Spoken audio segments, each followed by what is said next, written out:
Distinguished guests, ladies and gentlemen, students, I'm very happy to join all of you for this evening's dialogue session. It's very good to have the chance to meet with young students from our ITEs, polytechnics, and universities. And I thank IPS, Varsity Voices, and SMU for making this event happen. I'm about 30 years older than most of you. I may not look it, but I am. I reflected on what life was like when I was around your age, meaning the student's age, not the one seated in the front row. Life in the early 90s at that time, the internet was still very new. We didn't have smartphones.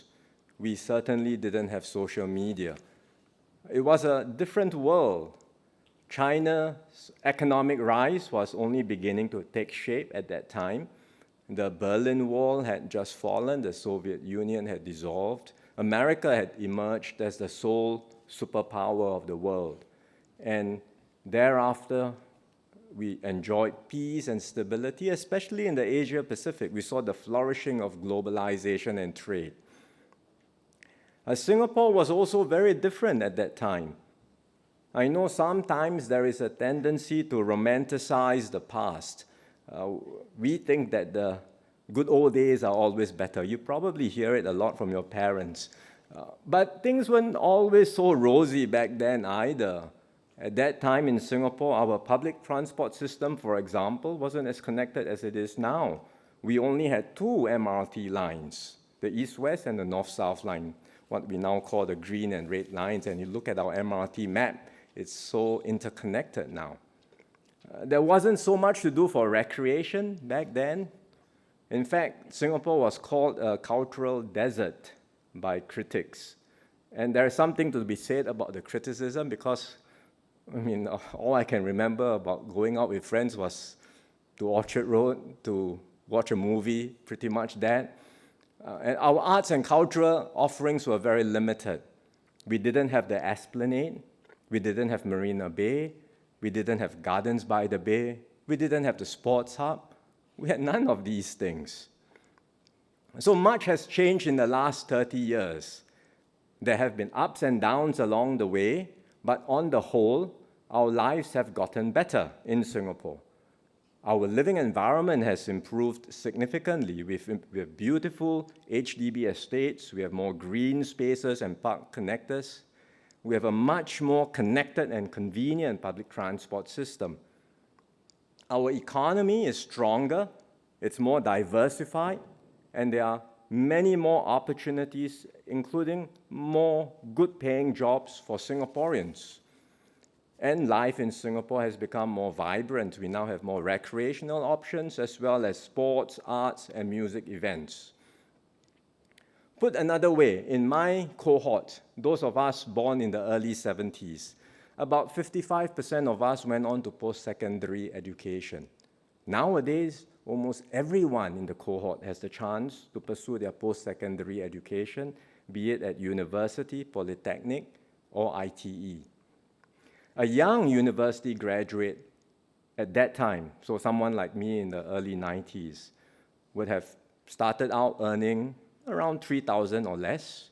Now it's about $5,000. So these are how things have concretely improved over time. No doubt there were challenges along the way. The changes that Singapore went through over the decades were sometimes disorientating and disruptive to certain segments of society. And we also went through our share of challenges. We had the Asian financial crisis in 1997, SARS in 2004, and then the global financial crisis of 2008. But each time we rallied together, we weathered through the storms, and we emerged stronger. So what can we expect now, looking ahead, over the next 20 to 30 years? I think it's impossible to predict what will happen. No one can tell you this will certainly take place. But I have no doubt that we will face our share of challenges in the years and decades ahead. For one, Singapore will have to operate in a more difficult external environment. The previous era of globalization and free trade is over. We are not going to go back to that again. We now see a new era of competition, especially between the major powers and between US and China. And so the world is becoming more dangerous, it's becoming more fragmented, and it will be increasingly difficult for countries to come together to solve global problems. Take the problem of tackling a big issue like the pandemic. During the height of the pandemic, everyone said, let's work together, let's improve global surveillance systems so that if a virus were to start up again, we will know, we will get better at detecting it quickly, and we can take appropriate safeguards and measures. Well, that was at that time. Now, after so many years of talking and discussing, unfortunately, not much progress has been made in strengthening the global surveillance system to guard against a future pandemic. Or take the problem of climate change, which is likely to be the biggest problem humanity has to confront in our time.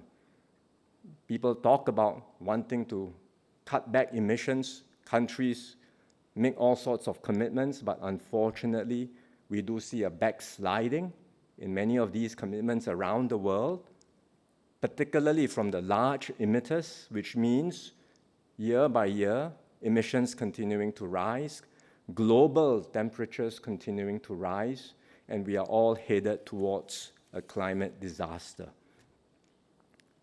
So on the climate, it looks like things might very well get worse before it gets better.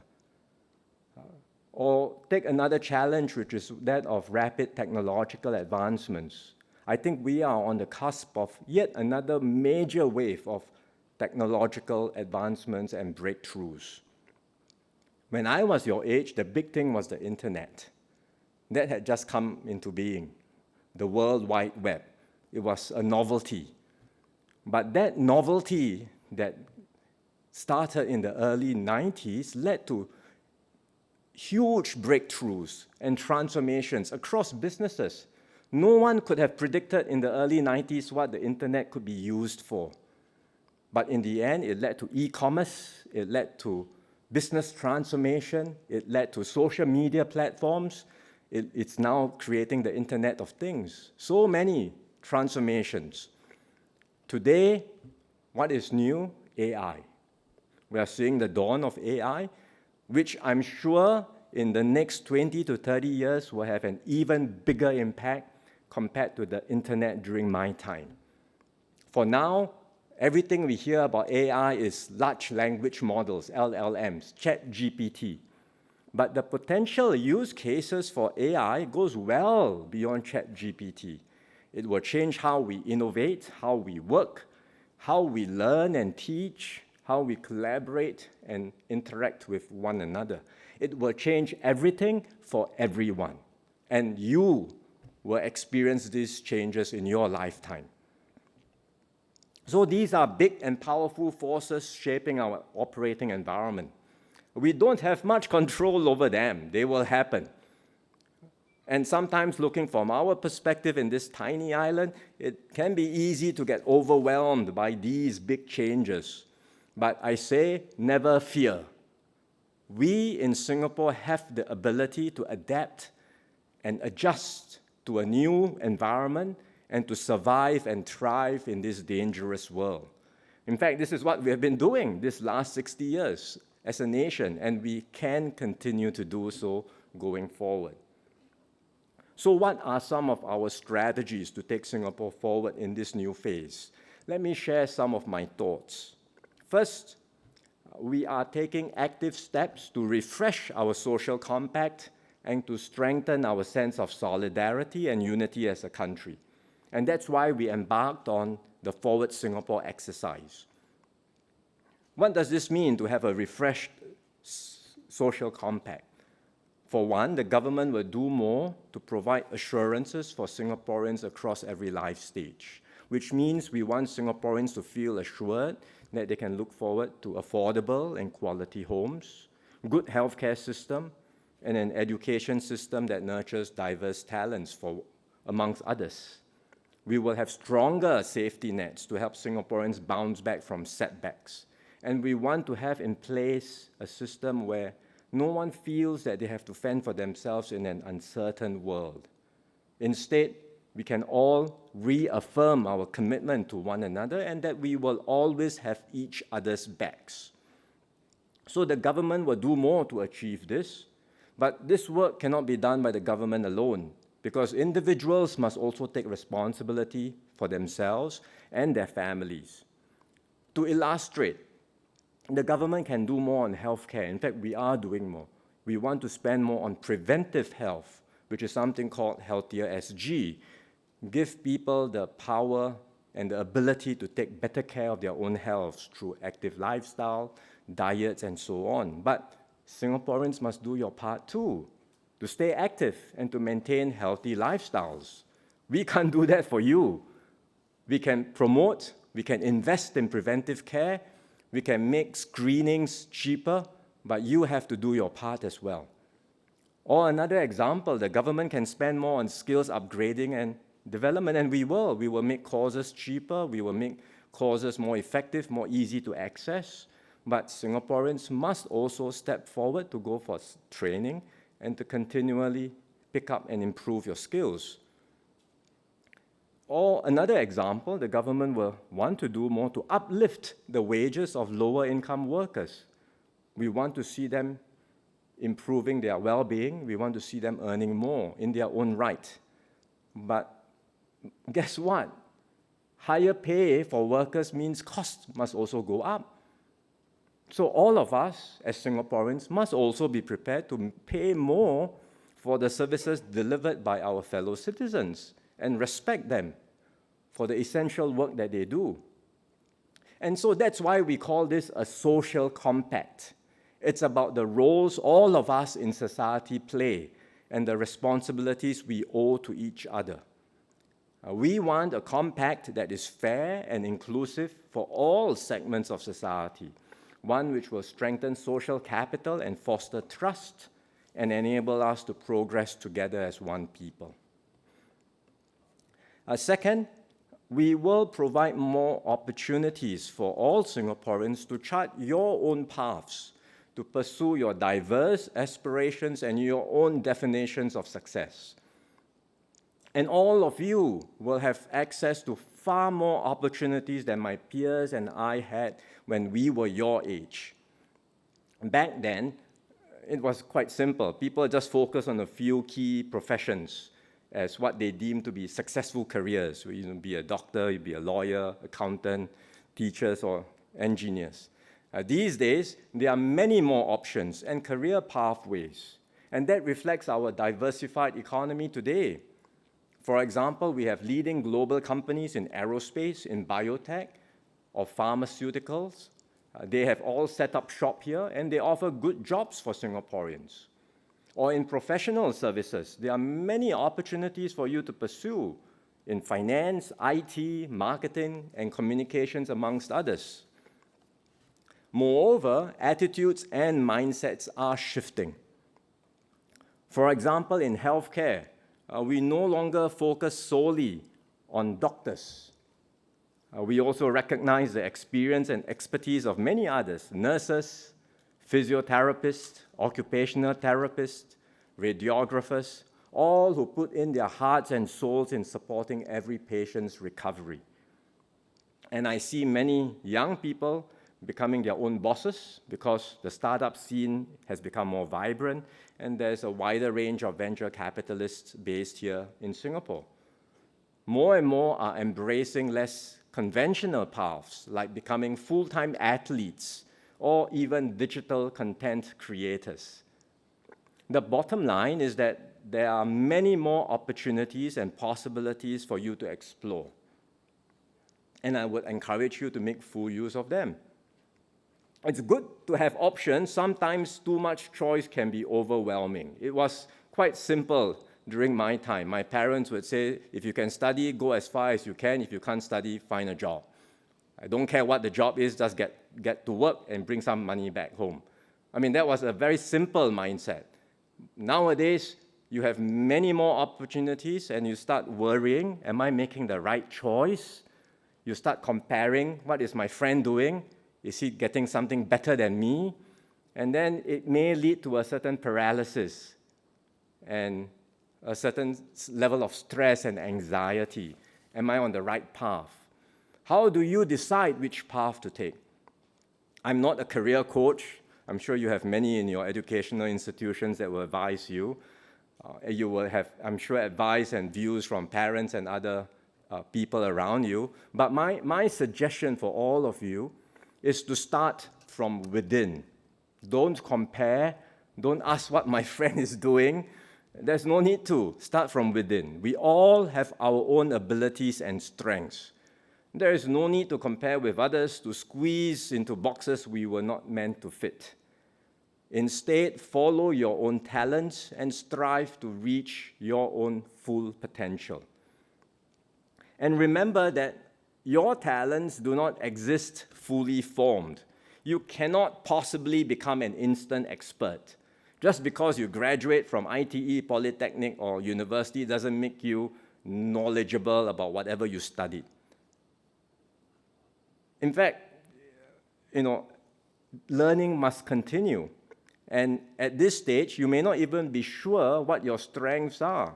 It really requires you to gain some work experience, start doing things, and then over time, to cultivate and nurture your abilities and strengths. It's really a journey.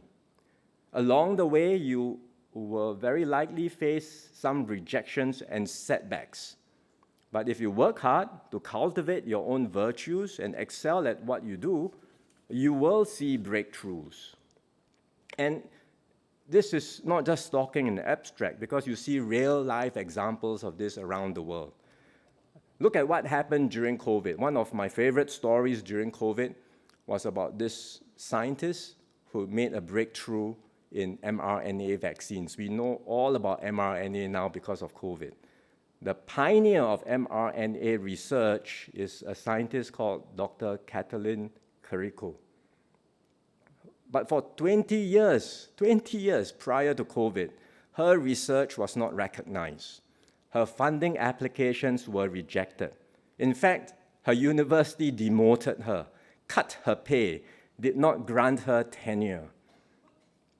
But she continued doing her work because she enjoyed it, because she had passion in it. She cared little about status or rewards. She felt the science was good, she enjoyed the science, and she wanted to persevere in her research.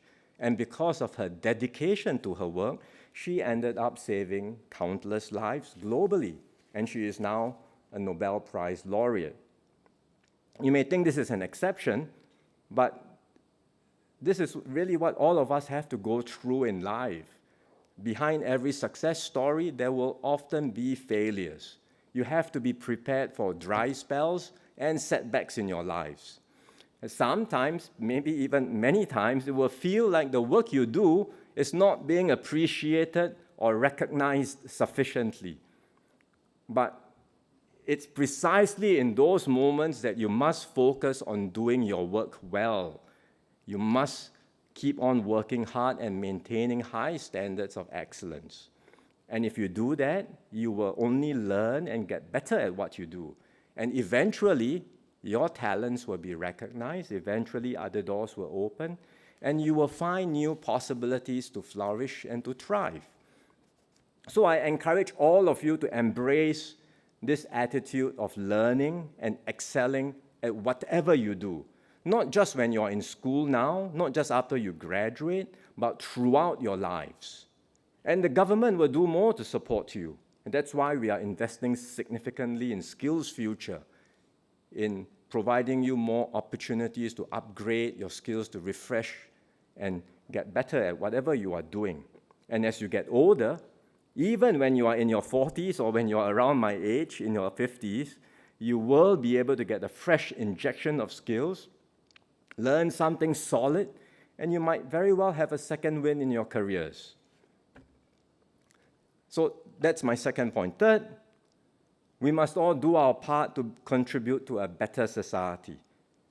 We don't want a society where everyone is for themselves, where the fittest survives and the weak suffer what they must.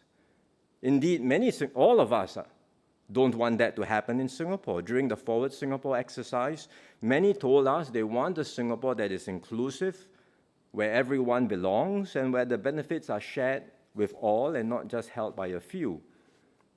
And what's heartening to see is that many of us do want to do our part to contribute to this better Singapore. We certainly saw this during COVID. We saw so many Singaporeans stepping forward to help on their own accord, be it to collect essential supplies to help families in need or to reach out to isolated seniors. Even more recently, when the oil spill happened in Singapore, many volunteers came forward and helped out with the beach patrols and the cleanups. As far as the government is concerned, we will create more opportunities for all of you to contribute to the common good and to shape the character and tone of our society. We set up the Singapore Government Partnership Office earlier this year to make it easier for Singaporeans to partner with the government. We are creating more platforms that bring together citizens, community groups, and businesses to develop and implement solutions on significant issues of the day, be it uplifting lower-wage workers or making Singapore more food resilient. And more recently, we have set up youth panels to deliberate over issues of concern to young people. We have set up 4 such panels. They cover issues like financial security and sustainability. So the youths on these panels come together. They put in tremendous time and effort to understand their issues, and they will be given a chance to present their recommendations for improvements at an inaugural Youth Policy Forum in August. You may not have had the chance to participate in this round of youth panels, but there will be subsequent editions, and we welcome more of you to join in. So to conclude, I started by talking about how the world is changing and how we have to adapt and thrive, as we have done many times before in the past in Singapore. We have certainly come a long way in these last 60 years, but Singapore has been and will always be the underdog. We will always be a little red dot with no hinterland and no natural resources. If we falter, if Singapore falters, there is no one coming to our rescue. And so in the end, it's really up to us, Singaporeans, it's up to our own wits and ingenuity to fend for ourselves and to determine our own fate and to chart our own future. And that's why, whatever our differences, we must always stand together as one people. That's how we saw through the COVID pandemic together, and that's the same spirit we need to think boldly, to think far, and to chart our way forward. All of you are the authors of the next chapter of our Singapore story. I am confident that our best days are ahead of us. So let us imagine the exciting new possibilities for our next bound, and let us work together to blaze new paths and to take Singapore forward into a brighter future. Thank you.